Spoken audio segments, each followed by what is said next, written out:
Welcome back, and thank you so much for staying with us. And now it's time for us to dive into our first discussion. We're looking at infrastructure and investment development. Infrastructure is the backbone of any serious economy. From power plants to roads, ports, technology, networks, and industrial zones, no nation can grow beyond the strength of its structure. Nigeria has the potential, the population, and the market, but the big question remains: why are we still struggling to attract and sustain large-scale infrastructure investment? What do global investors really look for before committing billions? Why do some projects take off while others collapse midway? And what must change if we want to build a future that works? This morning, we're talking infrastructure and what it takes, what we're getting wrong, and what it must happen next. So today we are being joined by Muhammed Awwal-Abubakar, a seasoned energy policy advisor, strategist, and systems artist with over 2 decades of cross-disciplinary expertise in energy and commercial sectors worldwide and spanning Africa, Europe, the Middle East, and Asia. He is also known as the Grateful One. Thank you so much for joining us this morning. Thank you, Fatima. Grateful One. Welcome to Daybreak Extra. Well, you didn't have to throw that at him, you know. Of course. I should. Well, so we are talking about, infrastructure and investment. What is Nigeria doing wrong when it comes to, the structure, and when it comes to our infrastructure and investment? We don't seem to attract more of investors when it comes to some of our sectors. Right. Thank you once again for having me. I'm excited to discuss energy as the lifesaver of our country, going the route of energy infrastructure. Let's set the scene. So there's a deficit, right? There's an infrastructure deficit, like you mentioned, be it our roads, be it power, be it water. So with this deficit, we need to have some sort of efforts seen to fill in these gaps. Case in point, the most popular statistic or data out there is that Nigeria needs close to $150 billion over the next decade, thereabouts, to bridge that gap. Now, this would entail power, obviously. It will entail roads. It will entail water. But where is this fund coming from? It's a tall ask. So those that would remember the power sector privatization roadmap as far back as when President Yar'Adua was alive, rahimahullah, there was a projection of about $10 billion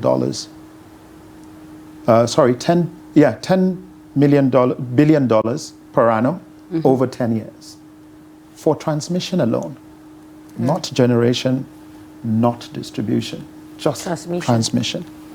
So it tells you there is a massive demand, and we need to understand that. Let's not pretend that we are set for these investments. There is a massive gap. However, there are some kind of hope,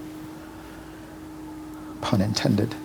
Hope in the sense that the structural shift that's happening right now, as far back as 10 days ago, the federal government and the IFC went into an agreement whereby we're now moving away from this state-funded structure that has been the order of day to a more private-led funding structure. This essentially means, in fact, following that agreement, I know Ogun State, Abia, Ekiti, and a few others have keyed into it. It means they can now create their own power markets. This is a private-centric structure. So something is now starting to happen. Prior to this, it's always federal government, bring in the money, we haven't got anything. We're now saying there should be some kind of PPP that would help accelerate this. So the shift is happening in the right direction, but the pain still persists. So I'm not going to sugarcoat it. Nigerians are feeling it, but something is happening. It does take time, and that's just the truth.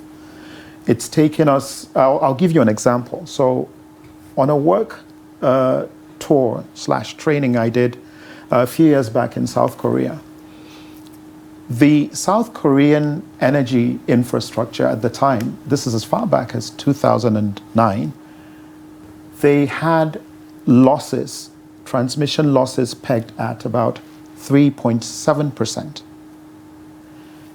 This ties into what we experience almost regularly with the grid collapse, right? That's tied to transmission losses. Currently, and I stand to be corrected, Nigeria's losses might just be over 40%. Now, contrast that same figure with present-day South Korea. They've managed to bring that down to about 2.3 since 2009 that I was there to date. It shows roughly 1.6% differential. This is over 16 years. For a country that spent, as at that time, 50, 60 years building its infrastructure. They had, at that time, I think they were the fifth largest in terms of their energy portfolio. But they've done so well. They had a great energy mix, be it nuclear, be it hydro, be it solar, coal. These options were available for the South Koreans. So my point here is, if we took energy infrastructure, and I say this because for me, it is the oxygen that our economy needs. Energy infrastructure, it's simply, without it, we're going to choke. And it will be terrible, especially for the youth. So if it's taken them 16 years, given the fact that they were so good, they already had over 12 nuclear power plants as at that time, still to drop that level of losses to 1.6 odd %. Question what Nigeria will need to do over time for 40% losses. It's almost daunting and depressing. It's literally, it feels like I'm going to suffocate just thinking about the numbers. But this is a system that is structured, that has taken the public-led approach, even though KEPCO is mostly owned by the South Korean government. So this is one of those. And why South Korea? Because, well, as at the time we had independence, they were also toddlers. They were on their knees as well, trying to. So it's not an unfair comparison, to say the least, given, in terms of resources, we've got more than they do, right? So that's, just setting the scene. There is an infrastructure deficit. We've seen some kind of shift happening with the government. Even NMPC, I think, with their gas master plan, they're looking at upwards of $22 to $23 billion, for that investment. So it tells you that there is a gap. It needs to be fixed. Is something being done about it? Yes. Is the pain Nigerians are feeling very, very real? Absolutely true. Now, the next thing you asked was pertaining investors, right? What do they want? And as much as it's an easy question to answer, I'd like us to think of it like when you court a suitor or a spouse, what do you want? Do you want their potential, or do you want their commitment? Because if we sit down and say, oh, she's got this potential, he's got this potential, we can make the relationship, it's not. When you see commitment, then now we're talking. So it's the same thing. They want absolute bankability. Investors do not want potential. We need to tell ourselves the truth. So being on a platform saying, oh, we've got the potential to do this, we've got the potential for that. Ferrinrua this, the one in Adamawa, Mambila, that it doesn't cut it. Again, if you look across Africa, Rwanda has taken steps in terms of reconciliatory efforts to get its citizenry in place, mitigating security risks, increasing transparency in their anti-corruption structures, and that has given some level of investor confidence, right? You can talk about Ghana, Ghana too, making some improvements, but you've got Botswana as well on the other side. So all these countries may not have the size of our market, but they are competing for that same fund to come in by way of investment. So for me, the vision would be at a point where there is synergy between compliance, right? Because you don't want a situation where investors are coming in, but the moment there's a change of government, everything they signed on to is panic. You don't want that. So where we get to that position that there is synergy between compliance and the markets, then I believe would breathe some sigh of relief. There'll be a breath of fresh air that says, you know what, it's not quite El Dorado, but we are actually on a stepping stone. So for me, that's the scene. Let's remember that there is a deficit. Let's remember that efforts are being made, albeit in different. And this IFC thing is very instructive because we've never done it before. And it's coming on the back of those that remember infrastructure, innovative business models like the Azura power plant in Edo. You know, MIGA was involved, so was the World Bank, JP Morgan. It was a framework. So where, and this is very important, where you can have not inequality, what's the word for it? Where you can have, I'll come back to this, get my train of thought back. Yeah. It will come by. Okay. But anyway, so essentially, we are looking at that synergy to give, once you can have that compliance, then you set the tone that we're serious. That's where your PR money actually starts to work for you. Because, you know, as people will say, Mogeni Akasa, let's see it on ground. Make we see them for ground. Okay. So you mentioned about, you mentioned that what the investors really want, and you said efforts are being made to make sure that those wants are met. So what strategies will you recommend to Nigerian governments, I beg your pardon, to create a favorable environment for private sector investment in energy infrastructure? What strategies do you think they should, you know, I might be a follow? bit biased, but here's what I know, partly from my experience and my role in regulatory affairs. Compliance is the watchword. You know, it's a father showing up to a PTA meeting, a mother showing up when the children need a shoulder to, it's saying signals of, I am here for you. You are protected. You are cared for. And it's similar to what the Nigerian youth today is struggling with. It's like the ceiling for their prosperity has been shrunk. But what we need to do is to raise that ceiling for the youth, to say that, you know, there is hope. So in terms of strategy, it's compliance. Once you're willing to do the right thing, once you're honoring agreements, and don't forget, for those that again know the history of the power infrastructure over time, we had certain contracts like the power purchase agreements, we had the vesting contracts. These were tools that are supposed to serve as guardrails for investors in the sector. Of course, you've got the NERC as well as an empire. Certain rules, orders have evolved over time. I'll keep it simple. If we can honor this, we are on track to attracting investors, even before security.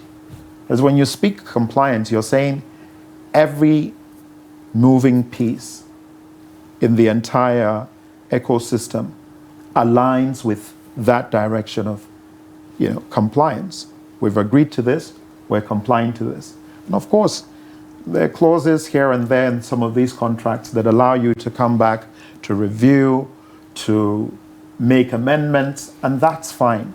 But we can't lose guard on compliance if we want to send a signal that energy infrastructure is ready in Nigeria. And it's the foundation, really. It is the foundation for which the economy can actually breathe. It is the foundation for economic oxygen. I keep hammering on this because we need to understand, build the foundation by compliance. The rest will fall in place. My opinion. It's time to be corrected. But, many Nigerians feel, corruption is one thing that is eating deeper into some of these systems or sectors that we've been touching on, be it energy, be it the electricity, whichever one. Do you think that is true? Because we've seen some projects that have started, and it's something that Nigerians are rooting for, and along the way it's abandoned.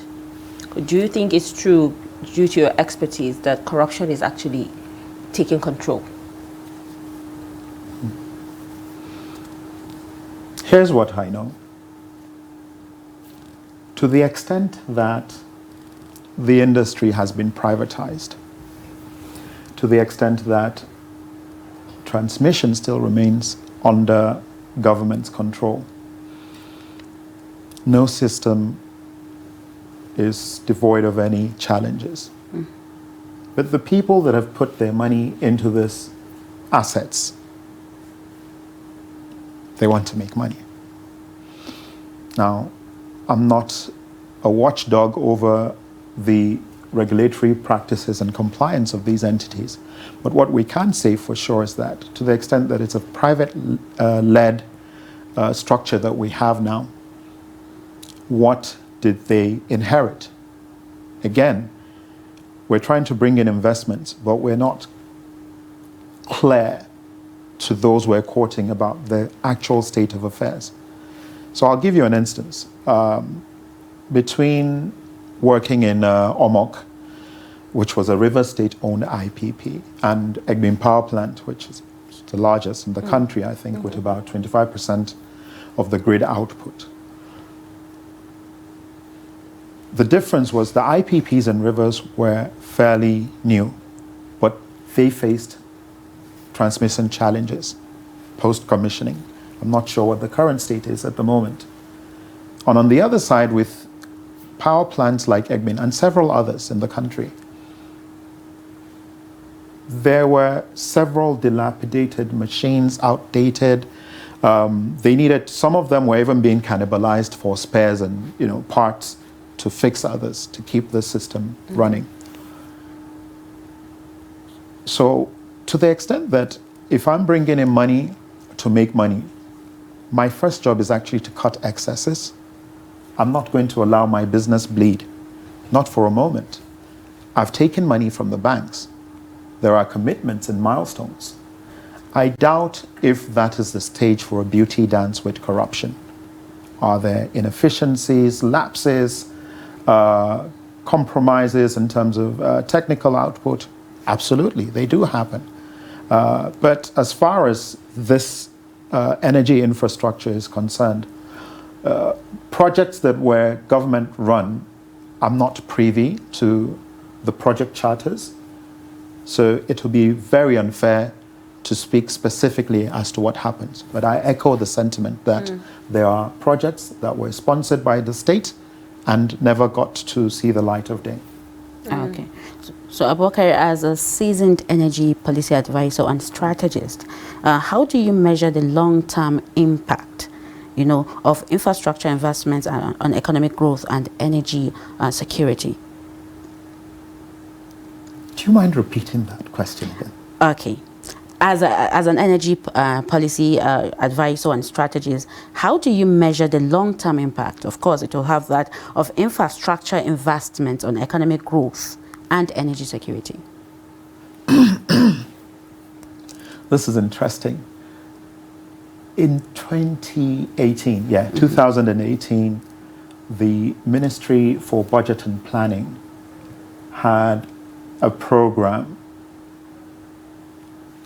built around this impact question that you asked. Now, this was also in collaboration with the office of former Vice President Yemi Osinbajo.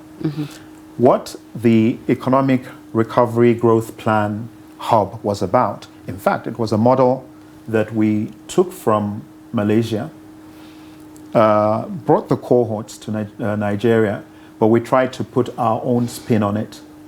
What this does is it looks strategically at investments that will unlock, or rather open up, the economy of Nigeria, right? Those ones with the greatest, with the higher growth potentials. You're looking at projects and initiatives that would possibly cost less, be it in terms of time, be it in terms of effort, but also make the most impact. So there are indices that qualify some of this. It could be job creations. It could be some of the indices you find in the SDGs, youth empowerment, women inclusion, the PWDs, right? The persons with disabilities.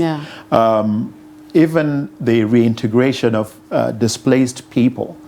These would form some of the parameters. And in terms of maybe profitability as well. So are these investments going into areas with market clusters, industrial zones, such that, again, it's tactically done. You're not having to give the burden of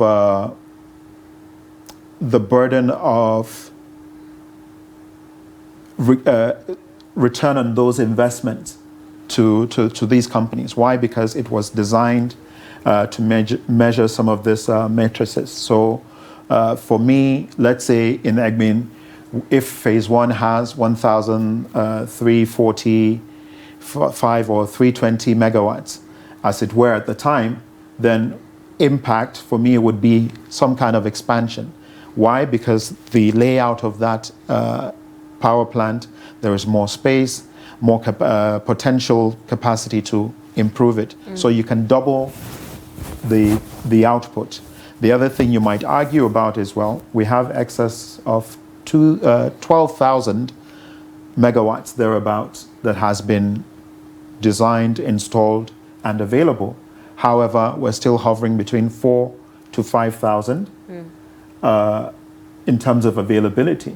So are there gas availability constraints? How do we... So the more we are unlocking and de-risking, these are some of the potential indices that would look at. And, of course, we're not just talking about power alone, but I prefer to focus on energy infrastructure, like I said, as the economic oxygen. A layer above that, yes, we've got the challenges with roads. And then the question of quality comes. How many of us have traveled home to our respective locales and seen what looks like, an icon of hope by way of road constructions? A few years down the line, it's dilapidated. So with the structure, again, I go back to the IFC and state agreement in the last 10 days. The impact signal is now that we're going away from state funding to private-led initiative. And here, the quality of roads is going to matter a lot. Because you're not going to just sink money and start having, people cut it as if it were an end-of-year cake that everyone's having a go at. And then there's the water aspect. Few days ago, I saw something quite disheartening. Not that it hardly happens on social media, but there's a community called Ashumaga in Nasarawa State. You had these women within that community coming out. You'd see pits, several pits, shallow pits, scooping sand for water. Astaghfirullah. It just gives you chills. And at a time like this, water is a right. What we're talking about is sending signals and setting a foundation for what it takes to have human dignity. They shouldn't be doing it. It's 21st century. There is absolutely no excuse. And that's what I was talking about in terms of the ceiling for the youth. You can't suffocate them. You need to raise it so that we start having, even the nuance of the conversation should be tailored towards, look, this isn't acceptable anymore. This can't be the standard. A borehole cannot simply be the standard. A girl in that community cannot go to school because the first thing she does waking up, she needs to go to get water. God help her, the family is in cohesion that day. If it isn't, she's also trying to put out other fires in her mind. She will never get to read and write simply because her right to water was stifled. So for me, the impact, again, is going to come down to some of the parameters. If you're going in terms of economic recovery, then, we already have it. The Ministry of Budget and Planning, I'm very sure, still has the guardrails for these. They can be improved upon. Again, the SDGs, there are several of them that will help people align better and then monitor and evaluate. So if you're seeing a project in your community, we've got phones, they are enablers today, then use it to say, look, X project is at this phase, they've gone this far, and it starts helping the narrative because it's black and white, it's blatant and critical. You talked about, investors looking for stability. Is Nigeria currently stable enough for a serious long-term, infrastructure, capital, or even deals? Well, I believe it was bankability that they want. That's the first thing. But stability, of course, comes with that. Forgive me. Is Nigeria stable? I mean, the answer is yes. You think so? It's an absolute. I wanted to ask the same question. It's an absolute yes. With the events unfolding with the insecurity issues and what you just mentioned, lack of water and lack of roads, good roads, and what have you. Why do you think it's stable? I mean, at the risk of sounding ungrateful, pun intended, I remember going for a business trip in South Sudan some years back. The sheer fright of being in a meeting room with bullet-ridden holes. I haven't had that kind of meeting room experience in Nigeria. My point is, are we where we need to be or would like to be? I'm not an idealist. No, we're not. Is Nigeria stable? It absolutely is. Now, it does not negate the fact that there are challenges, like we mentioned, be it with the roads, be it with the water, like the Ashumaga case that I just mentioned, or energy. However, for an investor, what does stability mean? I'll take us to another number. I think on the 9th of this month, the Nation newspaper, okay. Sorry. It's fine. The Nation newspaper published, and I'm sure it's on other media, but that's where I saw it at first, the $49 billion external reserves to Nigeria. And again, kudos Nigeria. This, for me, signals some kind of confidence booster of stability. When your federal reserves are that big, the audacity, you walk into any trade deal room with confidence. It's not something to be taken lightly. It turns heads. And for me, so these are at the macro level, these are the signals. It doesn't change, again, what's happening locally. So yes, Nigeria is stable, but there's a lot to be done, especially with compliance. We cannot compete with, even no disrespect to Malawi, for instance, if we are not complying as far as our agreements are concerned. We have lots of questions, but I think the time is up. I wish. I would love to connect. Honestly, with the Youth Connect. Very interesting one. Definitely. We will connect on Youth Connect. I mean, you just mentioned that. But I would have loved to ask you, like you said, a lot of questions, but time is not on our side. Yeah, he also mentioned privatization of the energy sector. Was it too fast? I mean, a lot of questions, but we. I would like to know, we'll talk about. I would have loved him to take us, just tell us what the kind of challenges that are really... He will come back. So don't worry about that. He will definitely come back. We'll look at different sectors. Thank you very much, Muhammed Awwal-Abubakar, for coming to Daybreak. Thank you so much. I really appreciate it. It's an honor. Yes. God help us all. We've come to the end of today's discussion. 2 hours. I hope we've given you